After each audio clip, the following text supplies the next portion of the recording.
গীতালি বাইদেউ ভাল অভিনেত্ৰী আছিল, এজন সাহিত্যিক আছিল, বিভিন্ন জেগাত আৰু বঁটা লাভ কৰিছিল। আজি কেনেকৈ মৃত্যুবৰণ কৰিলে এই বিষয়ে অলপ জনাব। কি কম, দুখৰ কথা। কোনোদিনে নভবা নিশ্চিন্তভাৱে তেখেত গুচি গ'ল। তেখেত অকল বিলেচিপাৰাতে যে পৰিচিত আছিল সেইটো নহয়, সমগ্ৰ অসম জুৰি তেখেতৰ এটা বিশেষ পৰিচিত নাম আছিলে গীতালি বৰুৱা।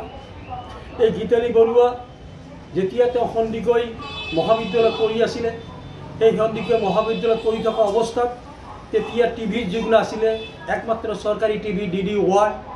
সেই DD1ত তেওঁ প্ৰথম বাতৰি পৰিৱেশন কৰিছিলে, ঘোষিকা হিচাপে তেওঁ নিযুক্ত হৈছিলে।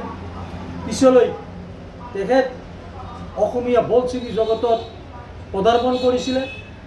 দীনেশ গগৈ পৰিচালিত সংঘাত নামৰ বোলছবিত তেখেত প্ৰথম অভিনেত্ৰী হিচাপে আত্মপ্ৰকাশ কৰিছিলে। পিছলৈ তেওঁ আৰু ঘূৰি চোৱা নাছিলে। পিছলৈ তেওঁ হিটলিছ বোলছবিত তেওঁ অভিনয় কৰিছিলে আৰু বহু ছুটি ফিল্মত, অসমীয়া বোলছবিৰ বহু ছুটি ফিল্মত তেওঁ অভিনয় কৰিছিলে। কিন্তু তেখেত এনেকুৱা এজন সাহিত্যিক আছিলে, নীৰৱে তেওঁ সাহিত্য সৃষ্টি কৰি গৈছিলে। এই সাহিত্য সৃষ্টিৰ ক্ষেত্ৰত তেওঁ কোনোদিনে অৱহেলা কৰা নাছিলে। তেওঁ দিনেই নিশাই তেওঁ এখনৰ পাছত এখনকৈ প্ৰায় 32খনতকৈ অধিক গ্ৰন্থ তেওঁ ৰচনা কৰিছিলে।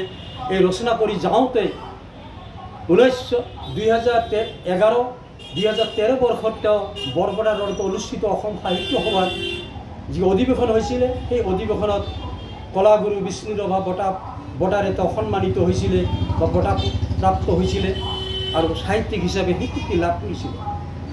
তেখেতে সৰুকালৰে পৰা নাটক, নৃত্যত তেওঁ বহু ঠাইত এই সৰু কালতে তেওঁ অভিনয় কৰিছিলে আৰু নৃত্য প্ৰদৰ্শন কৰিছিলে।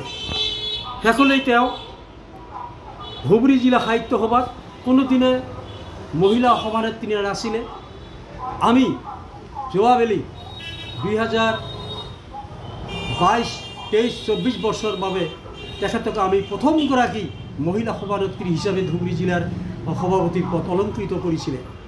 তেখেতে কোনোদিনেই অসুস্থ নাছিলে, কিন্তু হঠাতে তেখেতে হৃদৰোগত কোনো হয়তো অসুবিধা সৃষ্টি কৰি কালি তেখেতে হৃদৰোগত মানে অনুভৱ কৰিছিলে, বিষ অনুভৱ কৰিছিলে আৰু লগে লগে তেওঁৰ স্বামী অৰ্থাৎ হাজবেণ্ড চিকিৎসক বিশেষজ্ঞ অখিল কুমাৰ বৰুৱা সহ তাৰ পৰিয়ালসহ গুৱাহাটীলৈ তেওঁক লৈ গৈছিল।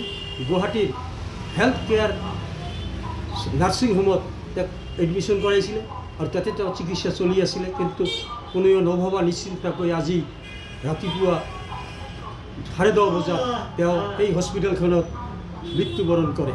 আৰু তেওঁৰ মৃত্যুবৰণ কৰাত খালি অসম বিলেচিপাৰাই নহয়, ধুবুৰী জিলাই নহয়, সমগ্ৰ অসম জিলাতে এক স্তব্ধ পৰিৱেশৰ সৃষ্টি হৈছে। কোনোৱে নভবা নিশ্চিন্তাকৈ তেওঁ গুচি গ'ল। গতিকে আজি সমগ্ৰ বিলেচিপাৰা ম্ৰিয়মানময় হৈ পৰিছে।